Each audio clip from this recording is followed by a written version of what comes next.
zoom, jumping, jumping, jumping, zoom, jump, jump, jump, jump, and zoom.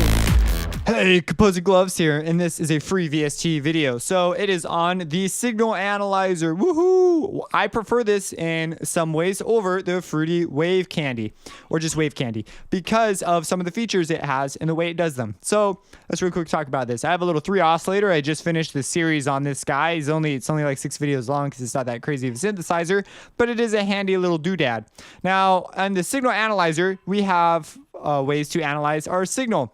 So among the features, you have an oscilloscope, of course.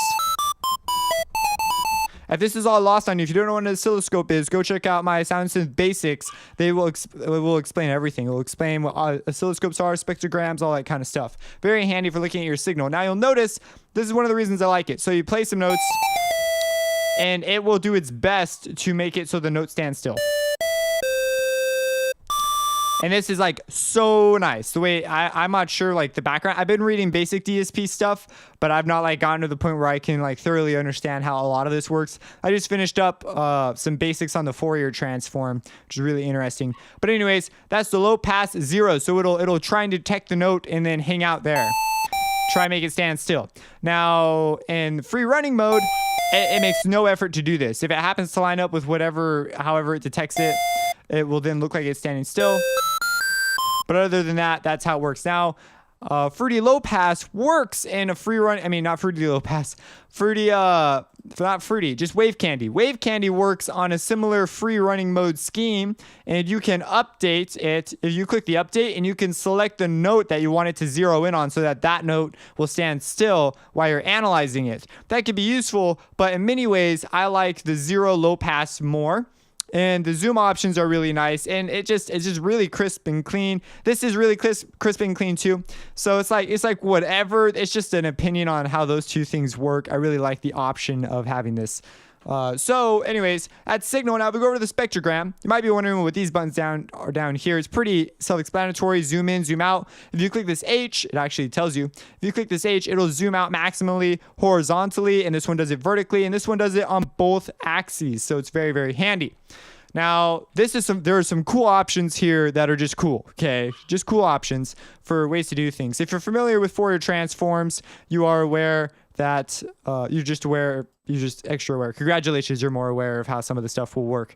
But it's not super important to understand how this plugin works. But I do like the fact that it like has this here. I don't know why. They don't let you go to any other options, so I'm not totally sure what the method is for. But what is cool is you have a size setting. This is the amount of bands it will analyze and display.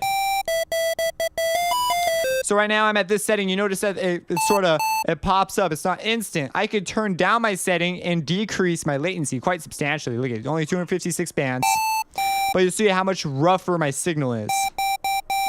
But it's like practically instant. If I go over here to 512, we get a few more, a little bit more accurately we could go up. Still loads faster. Now, if I go to the setting I was at, this is the one I normally use.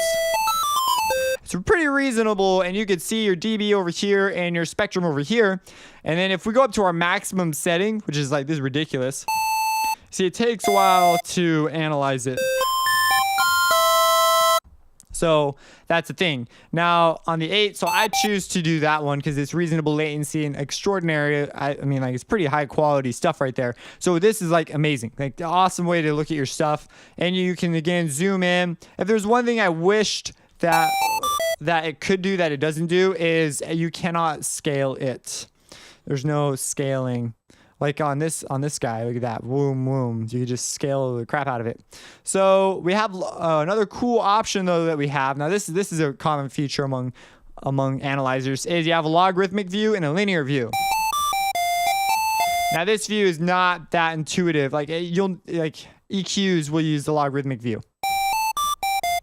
Because you see how go watch Sound Synth Basics if you want to know about how this stuff works. Okay, and then you have a freeze option. So let's say that whatever reason we want it to look at it more, you can freeze it. That's another common thing. He even has a little website link. So this is made by rs-met.com, and this is where you get it. I'll put a link here. You'll notice there's a bunch of other really cool stuff here that you can mess with. These people, or I'm not sure if it's just one guy or what the deal is, but very, very, very cool. They have a company page, but that could mean a number of things. I'm pretty sure. I'm not sure about anything. I just know this plugin is awesome and I really enjoy it. So again, you can use that. Now it says here that you can export into a PNG file. I do not know how to do that. So if you figure out how to do that, go ahead and drop a comment. That'd be kind of cool. But you'll see me open this up all the time and use it. So again, signal analyzer. I've seen other people who make tutorials use this. Oh, cool thing that I didn't even show you because I've been using boring mono signals. If I play a signal and it's stereo, so let's just add some stereoness to it. You'll see blue and green. Blue is right, green is left, because green is mono, so that's left. And so you can see that very, very, very crisply and clearly. So if you want to move things around on the Wave Candy, I haven't looked at stereo separation options, but it just shades. You'll see shading showing that there's stereo stuff. But here you can specifically see very clearly which is left and which is right, which is really handy dandy. So yes, I'm not sure if they have. I don't believe they do have a way to separate colors on the two channels. But anyways, yeah, I'll put a link here to do it. I know that it works as a VST. I believe I got this one originally because it was available in 64-bit. However, I don't remember if it's 64-bit or 32-bit anymore, and I don't remember if it's a I know it's a VST because I'm running it right now as a VST, but I don't know if they've got like AU and all that stuff. So all I'm claiming right now is it's a VST that's free. That's like all I'm going to claim. I'm pretty sure it works with 64-bit systems. If you have any questions, let me know, except for if you want to know how to do the PNG thing, because I don't know how to do that. Subscribe and have a blessed day.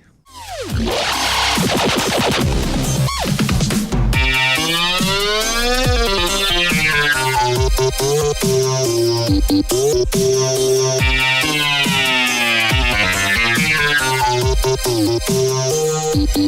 you.